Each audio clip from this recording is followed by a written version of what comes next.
You're watching the nation's best college newscast. 11 News at Noon starts now. Shutdown settlement. Republicans and Democrats come to an agreement, and it's just in the nick of time. Multi-purpose pond. Springville is testing the waters with something new, and it might help people in the community water their lawns. In dumpster diving, see how one professor is planning to use a dumpster as more than a garbage can. He's going to call it home. I'm Christy Jacinto. And I'm Matt Rascone. Welcome to 11 News at Noon. Congress came to an agreement to avoid hitting the debt ceiling deadline just before midnight. As soon as the vote was finished, the president signed the deal, keeping the country out of default. This means that millions of federal workers are back on the job and they're finally getting paid. The deal not only dodged the debt ceiling deadline, but it also means national parks and federal services are open again. Sunland Serfati has the story. Just 9 minutes before the midnight deadline, the deal to end the dual dilemmas arrived at the White House. President Obama's signature moments later marked the official end to the government shutdown and raised the debt ceiling. Last night on Capitol Hill, the deal passed easily out of the Senate and then through the House, largely with Democrat support. The president praised Congress for finally reaching agreement. We'll begin reopening our government immediately, and we can begin to lift this cloud of uncertainty and unease from our businesses and from the American people. The deal keeps the government funded through January 15th, but a budget conference in Congress now has to come up with a broader budget deal by December 13th. It raises the debt ceiling through February 7th and adds a system of income verification for subsidies within President Obama's health care bill to prevent fraud. This is the only change to Obamacare. And as part of the signed deal, federal workers will receive back pay for the time they were furloughed. Many are now looking ahead to the new deadlines this deal has created for Congress. We'll have a second chance between now and January to prove to the American people the Republican Party can govern and the Congress can address the problems that face us all. This was the second longest government shutdown in U.S. history, lasting 16 days. The longest shutdown reached 21 days during the Clinton administration. And the government shutdown coming to a close means memorials are opening back up. National Park workers picked up the barricades surrounding the World War II memorial, leaving the monument open to the public. National monuments, parks, and museums are now up and running so tourists can visit their favorite spots after more than 2 weeks of blocked doors. Utah has a new lieutenant governor. The Senate approved and swore in Representative Spencer Cox. The 38-year-old from Sanpete County was a freshman representative in the State House, and before that, mayor of Fairview and county commissioner. He replaces Lieutenant Governor Greg Bell, who says he stepped down to take care of financial investments. A Pleasant Grove doctor begins his first day on trial today on murder charges in the death of his wife. The prosecutor's opening statement accused Martin McNeil of giving his wife a lethal combination of drugs in 2007. And even says that the Pleasant Grove doctor once bragged that he knew how to murder and get away with it. Defense attorneys countered that state medical examiners blamed heart disease for Michelle McNeil's death, and there's no evidence that supports any other theory. The trial could last up to 6 weeks. Police have identified the man who died when several cars struck him in Provo Canyon. Witnesses say Joseph Broadbent of Evanston, Wyoming, was on this stretch of US 189 when a silver Honda Accord hit him as he stopped to change a flat tire Tuesday. Police say he was crossing the highway when the car struck, flinging him into oncoming traffic. Backers of an initiative to change the way public officials are elected to office held a public hearing in Provo. The group Count My Vote wants a direct primary election instead of caucus voting. The executive director says to get this issue on the November 2014 ballot, they need 102,000 signatures before April 15th. Not all who attended the meeting are convinced there needs to be a change. A new Provo City ordinance has some key figures lining Center Street these days, but they're not who you'd think. They're cutout figures holding signs that say, "Safety first, don't pass the cash." They're there to remind drivers about a new city ordinance prohibiting people in unmarked cars from handling money to pedestrians. The city says their goal is to eliminate panhandling in the downtown area. A new report says the number of Utah concealed firearm permits will skyrocket this year. The Utah Bureau of Criminal Identification says it expects more than 50,000 more permits than last year. They say most of the new requests are from people living outside of Utah. Officials expect the increase in sales to create a $2 million surplus in the Criminal Bureau budget. Fishing, swimming, and sandcastles. Just 3 of the things people in Springville will enjoy at their new pond. 11 News reporter Andrea May tells us when the attraction opens and how it will be more than just fun and games. All these mounds of dirt will soon become a pond for swimming, acres of green grass, and playgrounds for kids. Digging is underway for a new pond near Hobble Creek Canyon. The city says this park will be a great place for families to spend an afternoon. Pavilions and playgrounds, and then lots of open green space and picnic areas for people to come and enjoy the surroundings. The pond will have a beach and be an urban fishery, creating a place where local fishermen say they can enjoy the outdoors close to home. Recreation isn't the only reason for the construction of the pond. The main purpose is to provide secondary water for the west side of Springville through pipes like these. The secondary water will help people in Springville save some money. The city says using secondary water instead of drinkable water will help utility bills stay low. They say the pond's location will save the city money too. The original plan would have required a pump to get the water to the west side of town, but Mother Nature will take care of that instead. When this property was purchased, we noticed that the elevation was perfect to provide enough pressure just through gravity flow to run the sprinklers. A $9 million grant from the Central Utah Water Conservancy District will fund this project, requiring minimal money from the city's budget. In Springville, Andrea May, 11 News. Springville city officials say the pond and irrigation line will be ready by the end of 2015, just in time for the 2016 irrigation season. Well, it's kind of nice, killing 2 birds with 1 stone with that pond. I know, I'll go check it out once they open it. When 11 News at noon returns, choir controversy. One high school choral group is speaking out about their religious tunes and wants their school district support. And home stinkin' home. Find out how one man's trash can become another man's treasure. Stay with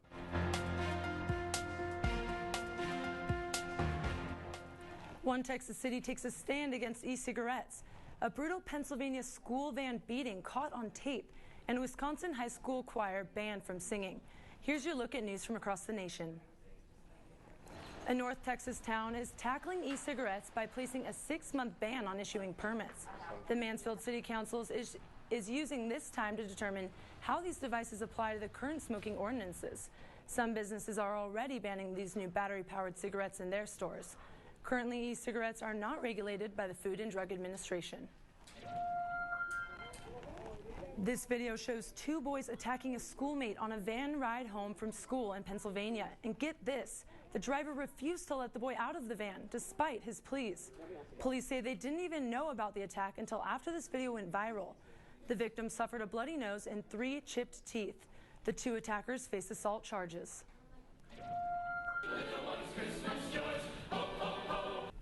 And a school board in Wausau, Wisconsin temporarily suspended Wausau West High School's choir after threats of a lawsuit. And the song "We Wish You a Merry Christmas" was right in the center of the debate. Originally, the board was concerned about the religious aspect of the song choices, but now it's raised the suspension and is not making a decision yet.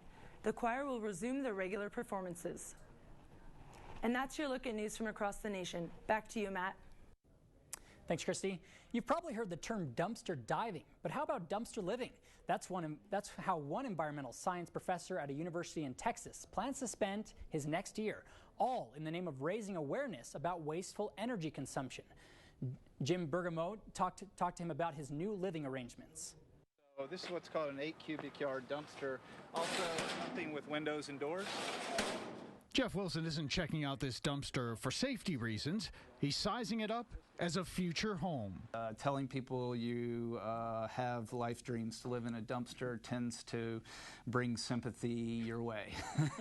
But Wilson isn't looking for sympathy. The Houston-Tillotson environmental science professor is looking to pique interest in the area of sustainability. We throw things into the dumpster and they just sort of magically disappear, and there's not much thought given to all the processes behind that. Wilson says that's why the dumpster project is a perfect metaphor to spread the message that less is more. through less consumption, in this case 1% the size of the average new American home, you still can have a happy and fulfilling life. To better prepare him for this new venture in life, Dr. Wilson sold every personal item he owned for $1 a piece, keeping only what could fit in a backpack like this one for life in a dumpster. Students now intrigued with the dumpster project admit they had their doubts at first. It must be that huge, heavy trash can dumpster, right? And he was like, oh no, it's going to be about this big and that big. And I said, and you're going to live in it? Crazy. But I think it's really intriguing, so it's pretty cool. I want to live in it too. You heard correctly. The students will take turns living in the dumpster when Wilson needs a night or weekend off from the year-long project. I think it's essential to really being a part of it. You know, how am I going to preach it if I haven't lived it? Oh yes, it's on my bucket list. I want to live in a dumpster. On your bucket list or your dumpster list? Dumpster list, there we go. In Austin. Step one in the year-long project is to buy a dumpster and clean it. Wilson says he'll turn his trash can into a fully functional home, complete with toilet, washing machine, and even Wi-Fi. He hopes to move in later this year. I cannot say that moving into a dumpster is on my bucket list. I'd be way too cold. I know. Well, at least it's in Texas. But I don't know. What are we looking at here in Utah, Chris? Yeah, I don't think a dumpster would help you out in the chilly mornings we'll be having. But maybe come the afternoons, because we're going to have some pretty nice days ahead. Your 11 News weather.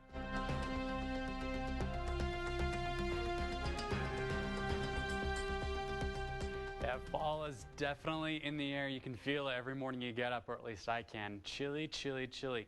However, gorgeous leaf colors. This is up in Provo Canyon at Vivian Park. You can see the yellow leaves in the background with the mountain shadows slowly growing longer as the sun increases its angle in the sky. Winter is definitely coming. However, currently right now, it is a pretty decent 51 degrees, humidity at a comfortable 40%, and wind speed just bouncing in and out between calm and 5 miles an hour, so really nothing too much happening. However, this is what makes you really enjoy those fall days when the temperatures are just right come the afternoon.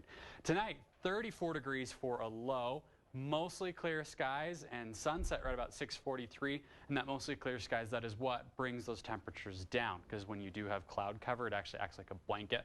So these clear days mean warmer days, but also mean the slightly cooler than average nights. State highs throughout the state are hovering right around the high 50s, low 60s for most of the state. 56 in Logan, 57 in Salt Lake, and then 60 here in Provo, Wendover, and Cedar City. And then eastern Utah, similar story with St. George being the warmest spot at 74 degrees. For the overnight lows, a couple places right above the freezing mark like Salt Lake and Provo, but then like Logan, Nephi, Price, and Vernal all dipping below the freezing mark. They'll definitely be scraping some frost off the windshields for sure. And St. George at a cool but not too bad 46 degrees for a low. Speaking of St. George, the 5-day forecast really, it's a broken record. 74, 74, 75 for a high on Thursday, Friday, and Saturday. And then Sunday, Monday, it changes to, wow, a whopping 75 and then 76. So you guys don't need me. It's pretty easy, pretty decent time. And then northern Utah, similar story, just a couple degrees cooler. Thursday, Friday, highs of 60 followed by 57. And then Saturday, Sunday, and Monday, actually looking pretty fantastic. High of 64 degrees. Can't complain about that. Yeah, I'm liking that the highs are still in the 60s, but those lows are creeping down pretty quickly. Yeah, it's definitely fall weather, that's for sure. Yeah, well, as long as the sun continues, I'm sure that BYU will have better weather, warmer weather there in Houston this weekend. And I know that they're playing in a professional stadium, is that right? They are. They're actually playing in Reliance Stadium where the Houston Texans play. I think that's really fitting because the Cougars are bringing some serious pro talent down with them to Texas. Next on sports, repping strong. Kyle Van Noy is poised to add to his already stellar resume and do something no Cougar has done in 5 years. And Powerball. The Dodgers finally got the long ball working in Game 5, but was it enough to stave off elimination against the dynamic Cardinals? Don't move.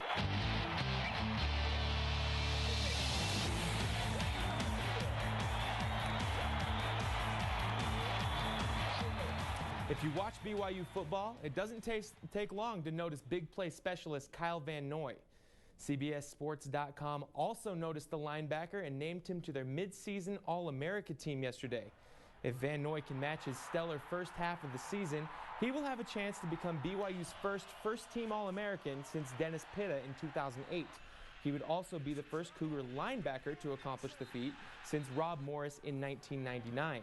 KVN finished second in CBS Sports vote for mid-season Defensive Player of the Year. Projected top 10 pick Anthony Barr of UCLA edged Van Noy for that award. Van Noy wasn't the only Cougar honored with a mid-season award this week. 5 teammates joined number 3 on the mid-season All-Independent First Team as named by writer Phil Steele. Fellow seniors Daniel Sorensen and J.D. Falslev made the squad for their efforts on defense and special teams respectively. Steele also recognized sophomores Taysom Hill, Jamal Williams, and Adam Hine. With the threat of elimination looming, the LA Dodgers brought out their big boy bats and actor Will Ferrell for some help. Batting fourth at first base, number 23, Adrian Gonzalez. Gonzalez answers the call in the third off Joe Kelly. Get that corn out of my face! No doubter for Adrian gives the Dodgers their first homer of the series. Then in the fifth, Carl Crawford gets out his boom stick and hits this one all the way to Burbank. Solo shot gives LA the 4-2 lead, but this stuff is contagious. Adrian Gonzalez, some of your Eagle powers. What do you think I am doing? Last of 4 Dodger home runs on the day and the second for El Natural. He ate his Wheaties. The Cards would threaten in the ninth, but Kenley Jansen says enough of that and gets Adrian Chambers looking to end it. 6-4 the final, and the Dodgers dodge elimination to send the series back to St. Louis. Tigers looking for their own home cooking, trying to tie the series with the Bo Sox. Bases loaded in the second, and Omar Infante denied by Jacoby Ellsbury in center, 1 away. Red Sox pitcher Jake Peavy might have felt bad about that one, though, because he walks the next batter on 4 straight for a gift of a run. Then Torrey Hunter opens the floodgates. Get like me. Double down the line, scores 2 more. Jose Iglesias, he's going to get on his horse. No throw to the plate. 4-0 Tigers. Then the notorious MIG, Miggy Cabrera with a bloop single, and the Tigers put up a 5 spot in the inning. Tiggs would score again in the 4th. This time it's Austin Jackson, a liner that bounces off Dustin Pedroia, and Omar Infante is going to come around and score. That's it for Peavy, and that's it for this one. Detroit evens the series at 2 games apiece, and they cruise like Tom and Penelope. 7-3 your final. That sets up a pivotal Game 5 tonight in Detroit. John Lester on the mound for Boston against strikeout machine Anibal Sanchez. The Cardinals will have another chance to oust LA on Friday, this time back at home. The pitching matchup there should be fantastic as probable Cy Young winner Clayton Kershaw takes on the Cards' rookie phenom Michael Wacha. We'll head to the links for the play of the day. Adam Scott looking for a double eagle, an albatross if you will, on the 17th hole par 5, gets a hold of it, and I got to give a shout out to Scott Van Pelt because that is a useful shot, that useful.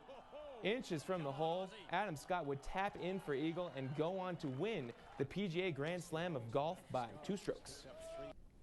And guys, on the basketball front, basketball team announced today that Noah Hartsock will be back as a graduate assistant this season, so hopefully he can help their young big men develop. So will he be working full-time? Yeah, he'll be full-time. He's actually back in school as well. He's trying to get his degree as a teacher. Cool. Yeah, that'll be great this season. Thanks, Clark. Still to come on 11 News at noon. All hail Grandma. Age isn't a limit for one homecoming queen. We'll be right back.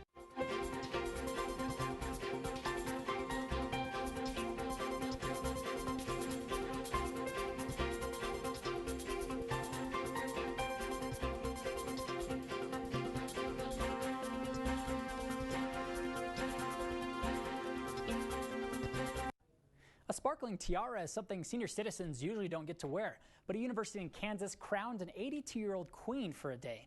Erica Talon has the story.